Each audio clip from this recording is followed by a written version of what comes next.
हमारे साथ हिंदुस्तान ही नहीं पूरी दुनिया के मशहूर मौलाना कल्बे रुशैद साहब हैं, जो अपनी मख़सूस अंदाज़ के लिए पूरी दुनिया में जाने जाते हैं। आज लखनऊ में एक प्रोग्राम में इनसे मुलाकात हुई। हम इनको दीन के और दुनिया के दोनों बातों पे हम ज़िक्र करना चाहेंगे। जनाब, आज के जो यौम सज्जाद यहाँ मनाया जा रहा है, इस पे अपने नज़रिए से आप क्या क्या कौम को और दुनिया को मैसेज देना चाहेंगे? सलाम अक़ीदत और सलाम मोहब्बत। आसिफ साहब, जो आपने सवाल किया है, आप जानते हैं मौला सैयद सज्जाद, हाथों में हथकड़ी है, पाँव में बेड़ी है, लंबा सफ़र है, तकलीफ़ें हैं भाई की, अपने बाबा की, अपने घर की क़ुरबानी देकर एक ऐसे रास्ते से गुज़र रहे हैं जिस रास्तों पे आज भी सफ़र करना बहुत सख्त और मुश्किल है।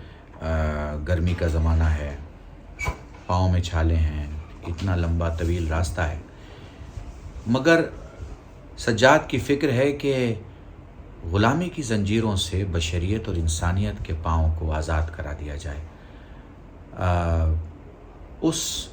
उस दौर से लेके और क़यामत तक होने वाली इंसानियत के हाथ किसी बादशाह के सामने बंधे ना रहें और वो अपने आप को ग़ुलाम न महसूस करे, इससे आज़ाद करा दिया जाए। सैयद सज्जाद अलैहिस्सलातु वस्सलाम ने जो सबसे बड़ी चीज़ हमें सिखाई है इस तमाम तर डिफ़िकल्ट माहौल और हालात में, उसका नाम है आवाज़ उठाना। आवाज़ उठाना, सवाल पूछना, अपने राइट्स को जानना, दूसरे के राइट्स और दूसरे के हुकूक़ का ख़्याल रखते हुए अपने हुकूक़ को मरने न देना, आवाज़ न छोड़ना, अपना जो हक़ है उसकी दावेदारी न छोड़ना, ये सब ऐसे बिंदु और ऐसे पॉइंट्स हैं जो सैयद सज्जाद ने हमें सिखाए। जी, बिल्कुल आपने सही कहा मौलाना। उसी हवाले से जो आपने भी जवाब दिया, उससे हम पूछना चाहते हैं अपने मुल्क के बारे में। जैसे अभी यूसीसी का मामला बहुत ज़्यादा है, जिसमें कि ख़ास तौर से कहा जा रहा है इसमें मुसलमानों का नुकसान होगा। आप अपने नज़रिए से बताइए और मैसेज दीजिए, यूसीसी हमारे लिए क्या है और इस पर जो गवर्नमेंट का रुख है उस पर क्या आप कहना चाहेंगे? देखिए, बहुत टेक्निकल सवाल है और बहुत अच्छा भी है, और ज़रूरी है कि इस सवाल पे चर्चा, बहस, मुबाहसा, इफ़ाम और तफ़हीम, समझना समझाना, correspondence across the school of thought, गुफ्तगू, इन सब का होना बहुत ज़रूरी है।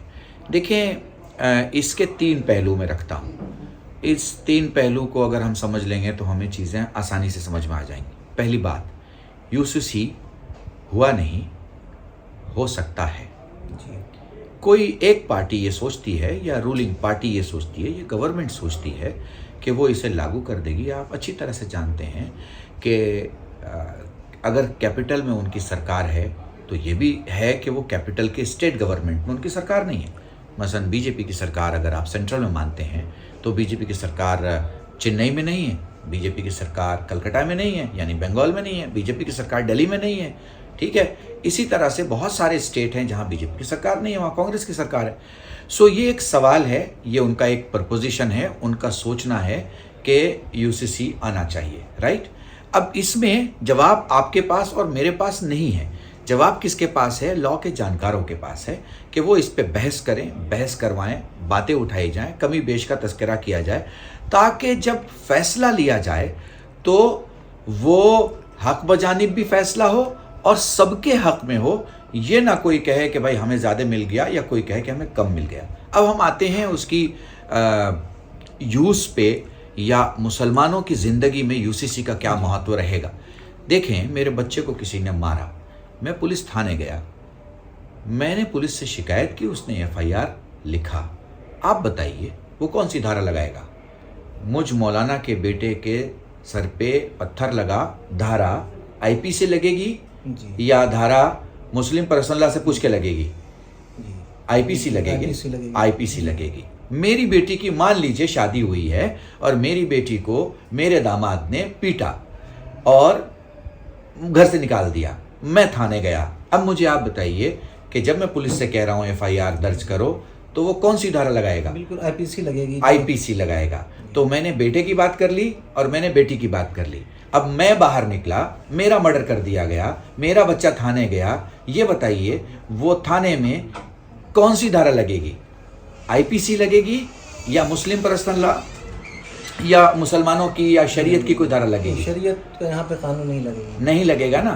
तो हम अपनी ज़िंदगी के लिए हिंदुस्तानी धारा यानी कि आईपीसी हमारे लिए एनफ है, बच्चे के लिए आईपीसी एनफ है, बेटी के लिए आईपीसी एनफ है। इसका मतलब यह है कि 80 से 90% जो हम धाराएं एक्सेप्ट करते हैं वो आईपीसी की, इंडियन पेनल कोड की धाराएं अपने लिए एक्सेप्ट करते हैं और 70 साल से मान रहे हैं कि ये धाराएं हमारी ज़िंदगी के तहफ़्फ़ुज़ के लिए, हमारे बच्चे के, बच्ची के, कामों के और समाज के तहफ़्फ़ुज़ के लिए काफ़ी हैं, एनफ हैं। मुमकिन है इनमें से बहुत सी धाराओं पे और भी चर्चा होनी चाहिए, कानून आने चाहिए, अमेंडमेंट होना चाहिए। अब मेरा सवाल ये है कि जब 90% धाराएं हमारी सब सिमिलर हैं तो वो 10% क्या हैं कि जो स्पेशल राइट्स में आते हैं या हमें इम्पोर्टेंस दे के दिए जाते हैं या बहुत इम्पोर्टेंट हैं या नहीं है? इसी बात के लिए चर्चा होनी चाहिए, बहस होनी चाहिए। यूसीसी आया नहीं है, आने वाला है। जब सारे आकिल मिल के, सारे पढ़े लिखे, कोर्ट के समझने वाले, लॉ के समझने वाले, ज़िंदगी के समझने वाले, समाज के समझने वाले साथ मिल के अगर बैठेंगे तो एक फ़ैसले पर ज़रूर पहुंच जाएंगे। गोवा में यूसीसी है मेरे ख्याल से, अगर आप मुझे इनलाइटन करें कि गोवा में यूसीसी है तो यूसीसी लागू है।